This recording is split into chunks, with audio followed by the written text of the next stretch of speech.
घर घर में परेशानी है, गली गली में शोर है, शहर शहर में पार्क है। इन जुमलों के लिए इंग्लिश का ये स्ट्रक्चर यूज होता है। There plus helping verb plus noun plus in each and every plus noun. अच्छी तरह समझने के लिए कुछ मिसालें देखते हैं। घर घर में परेशानी है, there is problem in each and every house. There is problem in each and every house.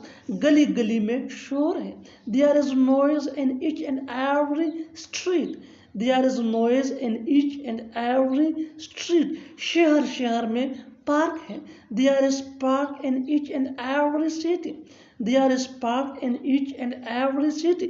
बिल्कुल फार्मूले को हम स्टेप बाय स्टेप फॉलो कर रहे हैं। आप भी इस फार्मूले के बेस पे सीख सकते हैं, बना सकते हैं ऐसी जुमले अंग्रेजी जुबान में आसानी से। That can be really helpful for you. अच्छी तरह समझने के लिए एक और मिसाल देखते हैं। One more example for better understanding. जितना ज़्यादा प्रैक्टिस करोगे उतना ही जल्दी इंग्लिश सीख जाओगे। गाँव गाँव में बैंक है, गाँव गाँव में बैंक है, there is bank in each and every village.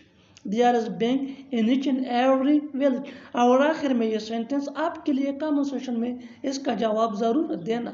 घर घर में बिजली है, घर घर में बिजली है। Subscribe to English PS for more advance English sentence structure.